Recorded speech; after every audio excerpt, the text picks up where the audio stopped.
Hello everyone, I am back here with our new topic that is a poem of class 12th Aunt Jennifer's Tiger. आज मैं आप लोगों के साथ discuss करने वाली हूँ क्लास 12th का एक पोम जिसका नाम है आंट जेनिफर्स टाइगर। ये एक बहुत ही सुंदर पोम है, बहुत ही डीप पोम है जिसको लिखा गया है ऑड्रियन रिच के द्वारा। The poem has been written by Adrienne Rich. Adrienne Rich एक बहुत ही इन्फ्लुएंशियल पोएटिस थी later half of the 20th century. 20th century का जो सेकेंड हाफ था, लेटर हाफ, उसमें ये बहुत ही ज़्यादा फेमस थी और ये एक अमेरिकन पोएटिस थी। इनके पोम से ज़्यादा ये अपने एसेज के लिए फेमस थी, इसलिए इनको एसेइस्ट भी बोला जाता है। ये एसेइस्ट की कैटेगरी में भी इन्वॉल्व होती हैं। पोम से ज़्यादा इन्होंने एसेज लिखे, इनके एसेज बहुत ही ज़्यादा फेमस रह चुके हैं। इनका लाइफ स्पैन था 1929 टू 2012 और इनके एसेज और पोम्स इसलिए ज़्यादा फेमस होते थे क्योंकि उनका टॉपिक बहुत ग्रेव था, बहुत प्रोफाउंड था, यानी कि बहुत डीप टॉपिक्स वो चूज़ करती थी, जो कि था फेमिनिज्म और ऑपरेशन ऑफ वुमेन। ऑपरेशन का मतलब होता है प्रताड़ना, फेमिनिज्म का मतलब होता है इक्वल राइट्स फॉर वुमेन, औरतों के लिए बराबर हक, औरतों का बराबर हक। और जो male dominant society, patriarchal society में जो औरतों पे प्रताड़नाएँ होती हैं, उनको लो समझा जाता है या उनको इक्वल राइट्स नहीं दिए जाते, इक्वल हक नहीं, तो इस पे ये ज़्यादा लिखती थी। इनके पोम्स उसी पे होते थे, इनके एसेज उसी पे होते थे। इसी वजह से ये बहुत ही ज़्यादा इन्फ्लुएंशियल थी, मतलब इनका प्रभाव later half of the 20th century में बहुत ज़्यादा था। दूसरी बात कि इन्होंने नेशनल बुक अवार्ड भी जीता है, जो कि एक बहुत ही राइटिंग की दुनिया में ये बहुत ही ज़्यादा प्रेस्टिजियस अवार्ड है। यही सब कारण थे कि ऑड्रियन रिच एक बहुत ही फेमस पोएट रह चुकी हैं। Now moving on to our poem aunt Jennifer's tiger. ये एक ऐसा पोम है, आपको नाम से ही पता चल रहा होगा कि आंट जेनिफर का टाइगर, ठीक है। तो आंट जेनिफर एक कैरेक्टर है इस पोम की। बहुत छोटा सा पोम है लेकिन बहुत ही डीप है। अगर इसमें मीनिंग देखें तो इसमें एक पूरी सोसाइटी को, एक पूरे सोसाइटी का जो कल्चर है, जो चला आ रहा है, उसको पूरी तरीके से दिखा दिया है ऑड्रियन रिच ने। और यही इनकी खास बात थी कि ये कम लिखती थी और उसमें बहुत ही डीप मीनिंग उसमें छुपा होता था। तो हमारे आज के पोम का जो मेन थीम्स है वो यही है, जो ये है, जो इनका मेन बेसिक थीम होता था, इनके जनरल थीम, इनका जो जनरल थीम होता था इनके राइटिंग का, वही हमारे आज के पोम का भी थीम है, दैट इज़ फेमिनिज्म। और दूसरा ऑपरेशन, ऑपरेशन मैंने बताया इसका मतलब है प्रताड़ना। तीसरा male dominant society, male dominance, जिसको हम लोग पेट्रियार्कल सोसाइटी भी कहते हैं।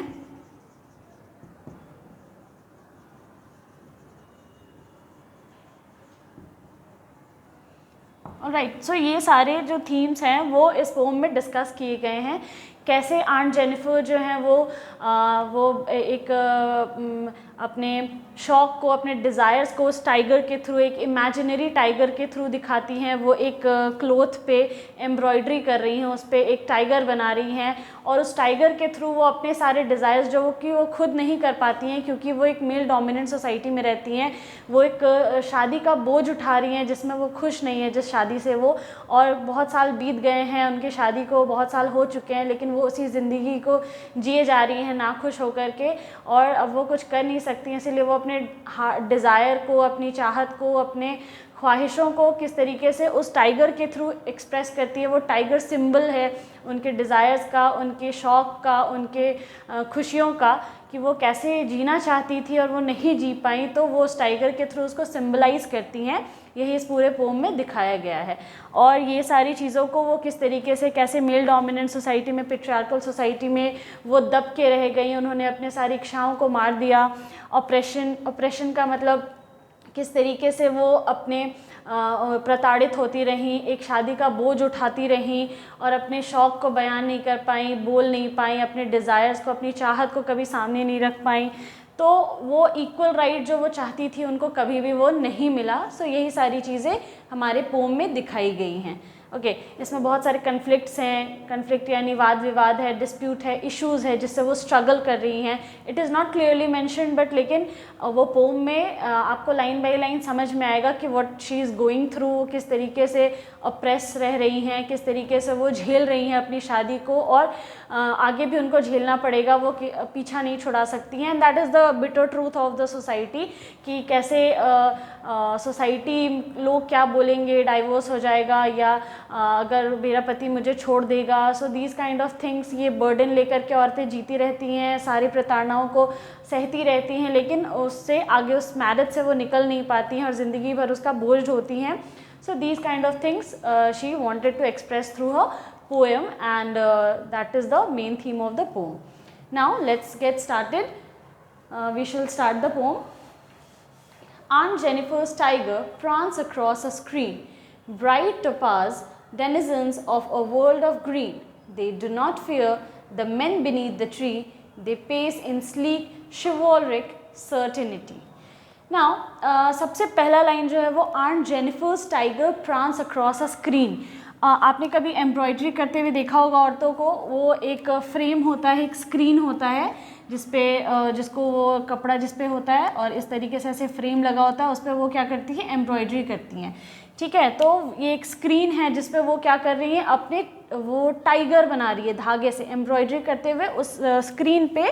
ये टीवी वाला स्क्रीन की बात नहीं हो रही है, यहाँ पे ये जो फ्रेम होता है, लकड़ी का फ्रेम होता है ये, और इस पे क्लोथ को अच्छे से फिक्स कर लिया जाता है और नीचे से उसमें एम्ब्रॉयडरी की जाती है और ऊपर कुछ भी जो भी डिज़ाइन वो बनाना चाहती हैं वो सुई से बनाया जाता है. तो यही इसी स्क्रीन पे आंट जेनिफर जो है वो एक टाइगर एम्ब्रॉयडर कर रही हैं. ठीक है, और वो जो टाइगर है वो इस क्लॉथ पे वो टाइगर जो बना रही हैं वो किसी चीज़ का सिंबल है जो कि हम लोग देखेंगे. तो जो टाइगर है वो prawns across the screen. Prawns का मतलब होता है चलना, भूलना. ठीक है, अपने एरिया में कैसे बिना किसी गम के, बिना किसी टेंशन के, सब कुछ राजा बन के किस तरह से बिल्कुल टेंशन फ्री होकर के लोग मस्त मौला होकर के चलते हैं, दैट इज़ कॉल्ड प्रांस. ठीक है, और अब फुदकना, चलना, उछलना, कूदना, हर तरीके की चीज़ें जो एक इंसान जब टेंशन फ्री होता है तब वो जो चीज़ें करता है दैट इज़ कॉल्ड प्रांस. ठीक है, तो वो जो शेर है वो तो ऑब्वियसली जंगल का राजा है, मतलब वो उसका एरिया है, वहाँ पे वो सबसे निडर है. ठीक है, तो वो इस एरिया में जो जंगल उन्होंने बनाया है पीछे, ये उसका एरिया है और उस एरिया में वो बहुत ही खुले मन से घूम सकता है, बिना किसी से डरे घूम रहा है वो, ये जो टाइगर है. इस तरीके से वो इसको एम्ब्रॉयडर कर रही हैं यहाँ पे. Bright topaz denizens of a world of green. अच्छा, आपने एक रत्न देखा होगा जो टाइगर के स्किन के कलर का होता है, उसको टोपाज कहते हैं. ठीक है, TOPAZ. ये जो टाइगर, ये एक टोपाज रत्न होता है, एक पत्थर होता है, एक स्टोन होता है जो लोग इस तरीके का जो लोग पहनते हैं इसको, और वो बिल्कुल ही शेर की खाल की तरह दिखाई देता है, बहुत ही ज़्यादा ब्राइट होता है, चमकता हुआ. तो ये जो टाइगर है उसमें बहुत शाइन है, वो चमक रहा है किसके जैसा, टोपाज के जैसा चमक रहा है. और डेनिजन का मतलब होता है किसी पर्टिकुलर एरिया का मालिक होना. ठीक है, उस जिस एरिया में मैं रह रहा हूँ, जैसे बोलते हैं ना कि ये एरिया में मैं रह रही हूँ या मैं रह रहा हूँ तो मुझे यहाँ सब कुछ पता है, यहाँ मैं इतनी फ्रीली रह सकता हूँ, ये मेरे पर्टिकुलर एरिया है और यहाँ मैं यहाँ का राजा हूँ. तो वैसे ही ये जो डेनिजन है, ये स्क्रीन इस टाइगर का डेनिजन है जिस पे वो प्रांस कर रहा है, मतलब वो चल रहा है, फुदक रहा है, उछल रहा है, कूद रहा है, और वो चमक रहा है किसकी तरह, पूरे टोपाज की तरह चमक रहा है जो कि एक स्टोन होता है. Okay, and of a world of green. और ये पूरा इसमें हरियाली है. हरियाली is a sign of happiness. जहाँ पे भी हरियाली होती है वहाँ वैसे ही बहुत ज़्यादा इंसान को अच्छा फील होता है. थोड़ा ग्रीनरी होती है तो लोग सोचते हैं कि हैप्पीनेस है, सब कुछ ब्राइट लाइवली लगता है, सब कुछ जिंदा दिल लगता है ना. उसी तरीके से ये जो टाइगर है अपने डेनिजन में घूम रहा है, फुदक रहा है इधर उधर, और उसकी चमक जो है वो उस ग्रीनरी में टोपाज की तरह नज़र आ रही है. They do not fear the man beneath the tree. और यहाँ पे एक पेड़ भी बनाया उन्होंने जिसमें पेड़ के नीचे एक आदमी है जिससे ये डरता नहीं है. ठीक है, जिससे ये डर नहीं रहा. ये जो टाइगर है क्यों नहीं डर रहा है? क्योंकि ये अपने एरिया का मालिक है ना, और इसको यहाँ पे रहना है, ये यहाँ पे बिना हर किसी से बिना डरे रह रहा है। और ये मैंने बताया कि जो टाइगर है ये किसका सिंबल है? देखा जाए तो ये आंट जेनिफर के अंदर का टाइगर है, उनका डिज़ायर का सिंबल है ये। आंट जेनिफर एग्जैक्टली ऐसी ही लाइफ जीना चाहती है कि वो एक एरिया ऐसा चाहती है, सोसाइटी ऐसी चाहती हैं जिसमें वो घूम सके, उछल कूद कर सके, मतलब अपनी मनमानी चीज़ें कर सके, वो टोपाज की तरह चमक सके, ब्राइटली शाइन कर सके, और वहाँ पे उनको रोकने वाला कोई नहीं हो। और जो आदमी है बीनीथ द ट्री, मतलब ट्री के नीचे जो आदमी बैठा हुआ है, उससे ये टाइगर बिल्कुल नहीं डर रहा है। उसी तरीके से आंट जेनिफर भी बिल्कुल नहीं डरना चाहती हैं सोसाइटी के आदमियों से, ठीक है, क्योंकि पेट्रियार्कल सोसाइटी वो होती है जो मेल डोमिनेंट सोसाइटी होती है, मतलब जहाँ पे घर का मुखिया जो होता है वो मेल होते हैं, ठीक है, उनके बिना बोले कुछ काम नहीं होगा, उनसे पूछे बिना कोई काम नहीं होगा, उनके हाँ के बिना कोई काम नहीं होगा, उनके पूछे बिना कोई घर से बाहर नहीं जा सकता है, उनके पूछे बिना घर में कोई आ नहीं सकता है। कोई भी छोटे बड़ा डिसीजन जो होता है उसको लेने वाला घर का एक मेल मेंबर होता है जो कि हेड ऑफ द फैमिली होता है। तो जिस घर को एक मेल आदमी चलाता है दैट इज़ मेल डोमिनेंट। तो हमारे यहाँ इंडियन सोसाइटी में ज़्यादातर जो फैमिली होती है, जो सोसाइटी है, वो male dominant society, patriarchal society है। और आने वाले जनरेशन में भी वो ऑटोमेटिकली लोगों में आ जाता है कि घर में भाई रात को 9 बजे तक बाहर रह सकता है, लेकिन जो फीमेल है उसको पूछना पड़ता है, परमिशन लेना पड़ता है बहन को जाने के लिए, कहीं पे आने के लिए। तो क्योंकि वो डोमिनेंस आ जाता है, वो घर में उसी तरीके से देख रहा है, तो वो डोमिनेंस आ जाता है। कोई भी बड़ा छोटा डिसीजन लेना होगा तो पहले पापा से पूछ लो, ठीक है, मम्मी से पूछ लिया आपने, मम्मी राज़ी है, लेकिन फिर भी जब तक पापा हाँ नहीं बोलेंगे तब तक वो काम नहीं होगा, ठीक है। तो that is called a male dominant society, क्योंकि वो जो सोसाइटी है वो मेल चला रहे हैं, male members of the society, वो लोग उसको आगे बढ़ा रहे हैं, चला रहे हैं, उनके डिसीजन के बिना जो पहिया है वो आगे नहीं बढ़ता है। So that is called a male dominant society. तो यहाँ पे जो वो बीनीथ जो टाइगर है, they do not fear the main beneath the tree. Beneath the tree main जो है, यहाँ बहुत सारे आदमियों यानी पूरे मेल सोसाइटी को बोला जा रहा है कि ये जो टाइगर है वो उस मेल से, मेन से नहीं डर रहा है, उस आदमी से नहीं डर रहा है, जो पेड़ के बिना जो लोग बैठे हैं, आदमी जो पेड़ के नीचे बैठे हैं, उनसे वो डर नहीं रहा है। इसलिए नहीं डरना चाहती है क्योंकि she wants a society that is male free, male dominance free, ठीक है, जिसमें मेल का डोमिनेंस ख़त्म हो जाए, उनका दबाव ख़त्म हो जाए, उनसे हर कुछ पूछना ख़त्म हो जाए कि हाँ ये करना है या नहीं करना है, पूछना छोड़ दो, वो जो बोल दिए वही होगा। ये ऐसे मैरिज में अभी तक आंट जेनिफर जी रही हैं, जिसमें कि उनके हस्बैंड जो है वो उनको बहुत ही ज़्यादा उनके हस्बैंड बहुत ही ज़्यादा डोमिनेंट हैं, और वो उनसे पूछे बिना कुछ कर नहीं पाती हैं, कोई डिसीजन नहीं ले पाती हैं, अपने चाहत का कोई भी चीज़ नहीं कर पाती हैं। तो इस चीज़ से वो छुटकारा चाहती हैं, इसीलिए वो इस टाइगर के थ्रू अपने डिज़ायर्स को दिखा रही हैं कि वो एक ऐसा फ्री टाइगर बनना चाहती हैं जो कि फ्रीली घूम रहा है अपने डेनिजन में, अपने एरिया में, अपने जंगल में, और वहाँ का वो निवासी है, और वहाँ से जिसको कोई रोकने टोकने वाला नहीं है, वहाँ और भी लोग रह रहे हैं लेकिन उसको किसी से डर नहीं है, वहाँ पे रहने वाले आदमियों से उसको डर नहीं है। वो एक ऐसी सोसाइटी चाहती है और अपने आप को उसी के थ्रू, उस टाइगर के थ्रू रिप्रेजेंट कर रही हैं। They pace in sleek chivalric certainty, और स्लीक का मतलब होता है चिकना, स्लीक मीन्स चिकना। एक और वर्ड है शिवोल्रिक। शिवोल्रिक का मतलब होता है बहुत ही ज़्यादा प्राइड, और जिसमें जेंटलमैन वाली क्वालिटी होती है, ठीक है, जेंटलमैन पराक्रमी, ठीक है, जो जिसमें एंगर होता है, जिसमें गुस्सा होता है, जिसमें जो लोग गलत सही का डिसीजन ले पाते हैं। तो they pace in sleek chivalric certainty. ये जो टाइगर है इस स्क्रीन में, जो भी यहाँ पे जो ड्राइंग उन्होंने बनाया, जो एम्ब्रॉयडरी उन्होंने की है, तो वो स्लीक, चिकना, और वहाँ का निवासी है वो पराक्रमी है, बहुत पावरफुल है। यहाँ पे इस बात में कोई शक ही नहीं है, वो उतना चमक दिखाई दे रहा है उसमें कि वो ही इस एरिया का राजा है, और उसमें उतनी शिवोल्री है, उसमें उतना पराक्रम, उसमें उतना प्राइड, उतना वो पावरफुल है इस एरिया में। और यही एग्जैक्टली कैसा दिखना चाहते हैं वो, आंट जेनिफर वैसी दिखना चाहती है, अपने एरिया में वो उतनी ज़्यादा पावरफुल, अपनी सोसाइटी में वो उतनी पावरफुल और माइटी बनना चाहती हैं।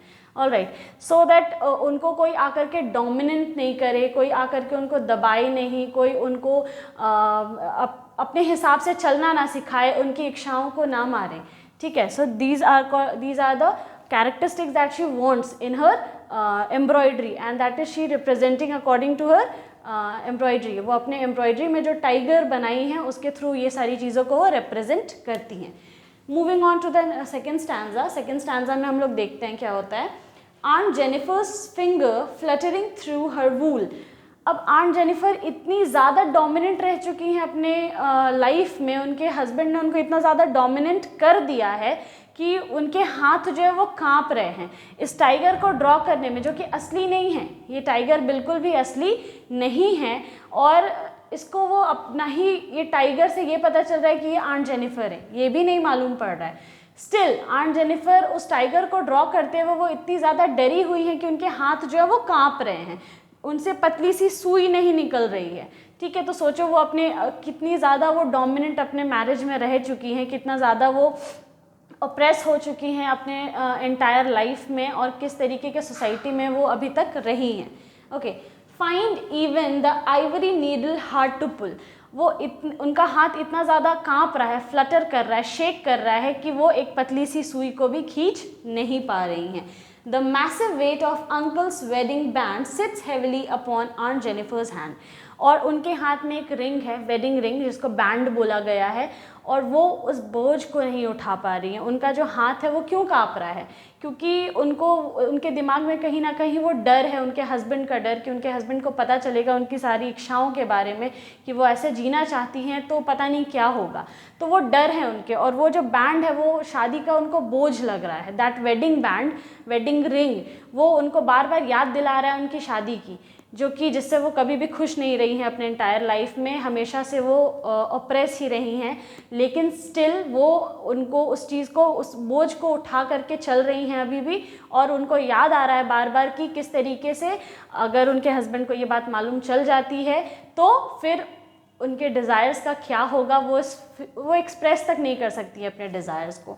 और वो मैसिव वेट, वो भारीपन जो उनके शादी के अंगूठी, उनका जो मैरिज है जो ढो रही हैं जिस बोझ को, वो इतना ज़्यादा भारी हो चुका है कि उनका हाथ नहीं उठ रहा है, उनके हाथ कांप रहे हैं, यानी कि वो काम नहीं कर रहे हैं, ठीक है। वो इतनी ज़्यादा डरती। एक marriage is all about freedom, marriage is all about understanding each other, marriage is all about getting to know each other. आप एक दूसरे की इच्छा, एक दूसरे का के शौक़, एक दूसरे का डिज़ायर को पूरा, लेकिन ये पैट्रियार्कल सोसाइटी में नहीं होता था। हमेशा से औरत अपनी इच्छाओं को हमेशा से दबा करके रखती थी, हमेशा से वो जो जैसा घर का मेल डिसीजन लेता था उसी चीज़ को वो लेकर के आगे बढ़ती हैं, हाँ में हाँ भरती हैं। इनफैक्ट पूछा भी नहीं जाता है उनसे कि हाँ ये सही है, ऐसा करना चाहिए, नहीं। अब ये सारी चीज़ें कम हो गई है, लेकिन पहले ऐसा ही होता था। मतलब the concern of a women, the thought of a women, the opinion of a women matters, of a woman matters the least, ठीक है। वो सबसे कम मैटर करता था एक पेट्रियार्कल सोसाइटी में, कि वो है बस घर का हिस्सा है, लेकिन उसका हाँ ना, उसका ओपिनियन, उसका सही गलत कभी भी मैटर नहीं करता था। सो ये पेट्रियार्कल सोसाइटी का बहुत ही यू कैन से फिल्दी, बहुत ही घिनौना और बहुत ही गलत सच रह चुका है पेट्रियार्कल सोसाइटी का, जो कि आंट जेनिफर और ऑड्रियन रिच इस चैप्टर के थ्रू, इस पोम के थ्रू दिखा रही हैं, ठीक है। और फिर से अभी भी वो उसी चीज़ को, मतलब एक पतली सी सुई उनसे इसलिए नहीं निकल रही है क्योंकि वो डरी हुई हैं, और वो बोझ जो है उनसे शादी का वो उठाया नहीं जा रहा है, बोझ शादी का उठाया नहीं जा रहा है। मतलब आप सोचो कि वो शादी में रहना नहीं चाहती हैं, वो इतनी ज़्यादा डरी हुई हैं अपनी इच्छाओं को व्यक्त करने से, और वो उनका जो बैंड है, उनका जो शादी का रिंग है, वो बार बार उनको वो बोझ याद दिला रहा है कि उनका शादी उनके लिए कितना बड़ा बोझ है। Alright, now when aunt is dead, her terrified hand will still ring her with ordeals she was mastered by। अच्छा, सेकेंड वाले में तो सेकेंड स्टैंजा में हमने देखा कि आंट जेनिफर कितनी डरी हुई हैं, कितनी स्कैर्ड है, कितनी ट्रॉमेटाइज्ड हैं। वो पूरा का पूरा शादी उनके लिए एक ट्रॉमा है, ठीक है, वो बहुत हिम्मत करके ये सब ड्रॉ कर रही हैं, अपनी इच्छाओं को इस ड्राइंग के एम्ब्रॉयडरी के थ्रू दिखा तो रही हैं, लेकिन उनको ये बात कहीं ना कहीं पता है कि उनके डेथ के बाद भी, व्हेन आंट इज़ डेड, जब आंट नहीं रहेंगी, aunt Jennifer, her terrified hands will lie, उनका हाथ रहेगा और उनके हाथ में वो रिंग भी रहेगा। मतलब वो ज़िंदगी भर उस शादी से छुटकारा नहीं अपने आप को दिला पाएंगी। विच मीन्स कि हमारे यहाँ पे या हमारा जो सोसाइटी है वो ऐसा है कि औरत कितनी भी ज़्यादा, एक वुमेन कितनी भी ज़्यादा परेशान हो अपनी शादी से, divorce is the world's last thing that comes in her mind. अब डाइवोर्स और ये सब चीज़ बहुत ज़्यादा कॉमन हो गया है, लेकिन जिस टाइम में पोम लिखा गया था उस समय की या 20th सेंचुरी के टाइम पे डाइवोर्स लेना या अपने हस्बैंड से अपने मैरिज को तोड़ देना या वहाँ से अलग हो जाना, ये आखिरी डिसीजन होता था, या इस चीज़ को कंसिडर करना भी बहुत बड़ी बात होती थी। उसको कंसिडर भी नहीं करते थे लोग, यानी औरतें नहीं कंसिडर करना चाहती थी। वो ज़िंदगी भर उसी बोझ को लेकर के चलेंगी, मरते दम तक वो अपनी शादी को निभाएंगी, लेकिन उस शादी को तोड़ेंगी नहीं। ठीक है, तो इसीलिए वो बोलती हैं कि मुझे पता है कि मैं, आंट जेनिफर को पता है कि आंट जेनिफर मर भी जाएंगी, लेकिन वो शादी उनके हाथ में वो रिंग रहेगा, मतलब वो मरते दम तक उस शादी को निभाएंगी। Still ringed with ordeals which she was mastered by, और अभी तक अपने जितने भी ऑर्डियल्स का मतलब होता है अग्नि परीक्षा, जितने भी परीक्षा, जितने भी परंपरा, जितना सब कुछ निभाना था उन्होंने निभा लिया। ऑर्डियल्स मतलब अग्नि परीक्षा, जितनी भी परीक्षाएं उनको देनी थी अपनी शादी में उन्होंने दे दी हैं, और अब वो उस चीज़ को देते देते मास्टर हो गई हैं। मतलब उन्होंने सारी कलाओं में निपुण हो गई हैं वो। अब हर शादी का जितना भी बोझ, लेकिन इससे फ़ायदा क्या हुआ? उनकी ज़िंदगी तो ख़त्म हो गई, उनकी इच्छाएं मर गई, जितने भी उनके डिज़ायर्स थे वो सब ख़त्म हो गए। ठीक है, अपने हिसाब से वो अपनी ज़िंदगी भी नहीं जी पाई। तो ये जो ऑर्डियल्स हैं वो सब कुछ जिसमें वो निपुण हो चुकी हैं, सब कुछ देख लिया है उन्होंने, शादी का हर रंग रूप देख लिया है उन्होंने, अब वो उससे पीछा नहीं छुड़ा पाएंगी। वो ज़िंदगी, अब जो उनकी बची कुची ज़िंदगी है उसमें भी उन तक भी उसको, वो इस शादी को, इस परीक्षाओं को झेलना पड़ेगा, उसको ढोना पड़ेगा। The tigers in the panel that she made, लेकिन ये जो टाइगर इस पैनल में इन्होंने बनाया है, will go on prancing proud and unafraid. ये जो टाइगर इन्होंने इसमें बनाया है, ये इसी तरीके से अपनी दुनिया में प्रांस करेगा, घूमेगा, अपनी इच्छा से, फ्रीडम के साथ वो घूमेगा, प्राउडली घूमेगा, अपने आत्मसम्मान को लेकर के घूमेगा, अपनी इच्छाओं को बिना दबाए घूमेगा, एक सम्मान के साथ घूमेगा, और अनअफ्रेड, बिना किसी से डरे घूमेगा। ये इसकी दुनिया है जिसको आंट जेनिफर ने बना दिया, यानी कि एक्चुअली में उन्होंने अपनी दुनिया यहाँ पे बनाई है जैसे वो जीना चाहती थी, एक एरिया में खुले, प्राउड के साथ, सम्मान के साथ, गर्व के साथ वो घूमना चाहती थी, अब चलना चाहती थी, अपनी बातों को रखना चाहती थी, बिना किसी से डरे जीना चाहती थी। तो अब वो अपनी शादी, अब उनका ज़िंदगी अब ज़्यादा बची नहीं है उनकी, अब वो उनके मरते तक भी उनको अपना मैरिज को तो उनको ढोना ही है, लेकिन ये जो टाइगर उन्होंने बनाया है, ये उनकी इस टाइगर के थ्रू अपनी सारी चीज़ों को वो पूरा करेंगी, आगे बढ़ाएंगी, और ये टाइगर जो है वो प्राउडली घूमेगा अपने एरिया में, अपने डेनिजन में, और बिना किसी से डरे घूमेगा। तो दीज आर द थिंग्स जो कि वो नहीं जो चीज़ कर पाई, वो आंट जेनिफर अपने टाइगर के थ्रू सारी चीज़ों को एक्सप्रेस कर रही हैं। वो जो टाइगर है वो कहीं कोई और नहीं है, उनके अंदर रह रहा है। The tiger resides within herself, ठीक है, वो उनके अंदर की इच्छा है। The tiger is the symbol, the tiger resides inside within aunt Jennifer, उनके अंदर है वो, और वो is equal, the tiger is equals to her desire, वो उसको रिप्रेजेंट कर रहा है, सिम्बलाइज कर रहा है, क्योंकि वो एक ऐसी सोसाइटी चाहती है जहाँ वो अपने टर्म्स पे, अपने कंडीशंस पे दुनिया जिए। वो एक ऐसी सोसाइटी, ऐसा ज़िंदगी चाहती थी जहाँ उनकी इच्छा, उनका टर्म्स, उनका कंडीशन, उनका हाँ गलत, हाँ सही, जो भी, वो सारी चीज़ें मैटर करे, वो अपनी बातों को भी रख पाएँ।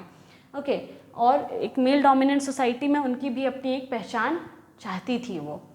फिर आंट जेनिफर का जो टाइगर है वो किस चीज़ का सिंबल है? स्ट्रेंथ का, प्राइड का, फियरलेस रहने का, है ना, जो कि किसी से डर नहीं रहा है, ताकत है उसमें, प्राइड है, जो कि खुद आंट जेनिफर नहीं थी, ना ही वो कॉन्फिडेंट थी, वो डरी हुई रहती थी। उनका टाइगर फियरलेस है, वो फियरफुल थी, ये टाइगर फियरलेस है, वो अंडर कॉन्फिडेंट थी, ये कॉन्फिडेंट है, ठीक है, टाइगर उनका कॉन्फिडेंट है, वो उनमें पावर स्ट्रेंथ नहीं था, ये पूरा स्ट्रेंथ, इसमें टाइगर तो स्ट्रेंथ का सिंबल होता ही है, इसीलिए इन्होंने बाकी सारे जानवर को छोड़ करके टाइगर को चूज़ किया ड्रॉ करने को। फिर ये जो टाइगर है उनके सारे डिज़ायर, उनके ड्रीम्स, जो कि ये उनका ड्रीम, सबसे पहला ड्रीम ये है कि वो एक फ्री, जो उस ट्रॉमा से, जो उनकी शादी से उनको मिला है, जो मानसिक प्रताड़ना जो उनको उनकी शादी से मिली है, वो एक ट्रॉमा है, ठीक है, उससे वो निकल कर के एक फ्री ज़िंदगी जीना चाहती थी। ये उनका सबसे बड़ा डिज़ायर था, सबसे बड़ी इच्छा थी उनकी ये, और यही इच्छा को ये उनका टाइगर सिंबलाइज कर रहा है, दिखा रहा है, रिप्रेजेंट कर रहा है। और ये जो रिंग है जो कि उन्होंने पहना है वो इंडिकेट करता है प्रिजन, बंदिश, जेल, रेस्ट्रिक्शन, जो कि उनको नहीं करने को दिया गया, नहीं ये नहीं करना है। उनके शादी में मे बी उनके हस्बैंड उनको नहीं अलाउ करते थे, ऐसे मत करो, वैसे मत करो, यहाँ मत जाओ, वहाँ मत जाओ, तो वो अपनी इच्छा से कुछ भी कर नहीं पाती थी। तो जो रिंग है वो रेस्ट्रिक्शन को, प्रिजन को, ये सारी चीज़ों को, चैलेंजेस, एक शादी में जितने सारे उतार चढ़ाव आते हैं उन सारी चीज़ों को वो दिखाता है। और आखिर उनके डेथ के बाद भी, even after her death, she will remain tied, वो अपनी उस शादी के जितने भी रीति रिवाज हैं, जितने भी परीक्षाओं से वो गुजरी हैं, वो उनसे बंधी रहेंगे। अब उनसे वो पीछा नहीं छुड़ा सकती क्योंकि बहुत देर हो चुकी है अब उससे पीछा छुड़ाने के लिए, लेकिन उनका टाइगर हमेशा इस चीज़ का प्रतीक रहेगा, उनके डिज़ायर्स का प्रतीक रहेगा कि वो किस तरीके से जीना चाहती थी। So this is all about the pome and it is a very beautiful. मैंने बोला ना कि ये बहुत ही डीप पोम है, बस 3 स्टैंजा में इस पोम को ख़त्म कर दिया गया है। हर एक स्टैंजा में 4-4 लाइन्स हैं, और लेकिन ये इतना डीप पोम है कि एक पूरे सोसाइटी को 20th सेंचुरी के का एक पूरा सोसाइटी, 20th सेंचुरी क्या, 20th सेंचुरी तक जो सोसाइटी चली आ रही थी, जिसमें देखा जाए तो मोर और लेस सब कुछ सेम रहा है। पहले विमेन को लिखना अलाउड नहीं था, विमेन को काम करना अलाउड नहीं था, विमेन को बाहर जाना अलाउड नहीं था। अभी भी बहुत जगह पे विमेन अपनी इच्छा से कपड़े नहीं पहन सकती हैं, अपनी इच्छा से काम नहीं कर सकती, अपनी इच्छा से घूम नहीं सकती हैं। तो ये सारा बहुत सारी चीज़ें बदली हैं, बहुत सारी चीज़ें बदलनी बाकी हैं। अब बहुत सारे ऐसे विमेन और फीमेल एक्टिविस्ट हैं जो इस सारी चीज़ों पे काम कर रही हैं, जहाँ पे अब तो बहुत हद तक विमेन को भी इक्वल राइट्स मिलने लगे हैं। बहुत हद तक क्या, 60% 70% ये सारी चीज़ें अब उतना मायने नहीं रखती हैं, अब सब कुछ बहुत नॉर्मलाइज हो गया है। लेकिन 20th सेंचुरी तक ऐसा नहीं था, और ये सारी चीज़ें एक बहुत बड़ी सोसाइटी का एक ईविल इशू था। ये बहुत ही ग्रे, बहुत ही डीप इश्यूज़ था जिसके बारे में लोग बात करने से भी डरते थे कि आप एक ऊपर से ऑड्रियन रिच एक औरत होकर के सारी चीज़ों को उस समय पे हाईलाइट कर रही हैं, इसलिए भी ये बहुत ज़्यादा इन्फ्लुएंशियल रही थी अपने टाइम पे। और इनका ये पोम जो कि आपके पोम में दिया गया है, क्योंकि आप भी उस चीज़ को देखते आ रहे हैं, आपने भी अपना जितना भी लाइफ अभी तक जिया उसमें ऐसा नहीं है कि सडनली आप लोग बहुत ही एक फीमेल डोमिनेंट सोसाइटी देख रहे हैं, नहीं, अभी भी दैट हैज़ टू चेंज, ये चेंज होना बाकी है, लेकिन स्टिल ये बहुत हद तक चेंज हुआ है। और बाकी सारी चीज़ें आप लोग को समझ करके और चीज़ों को चेंज करना है। That is why the poem has been given to in your syllabus so that you can understand and you can balance the society. Okay, now one more thing I would like to tell you that the literary device of the poem, ज़्यादा कुछ तो इसमें literary device use नहीं किया गया है और figure of speech इसमें यूज़ नहीं किया गया है, लेकिन आप अगर देखें तो जो stanzas है, like first stanza का last word is screen, ठीक है, then green, then tree and then certainty, निश्चित। ओके, तो ये चारों लाइन जो फर्स्ट स्टैंजा है उसका 4 लाइन है, 4 आखिरी लाइन है जो कि राइम कर रहा है। किस तरीके से राइम कर रहा है वो देखें। Screen A, green same sound A, tree B, certainty B. तो ये देखो जो राइम स्कीम है पूरे पोम का वो है ए ए बी बी, ठीक है। पूरे पोम में ये तीनों स्टैंजा में यही राइम स्कीम को फॉलो किया गया है।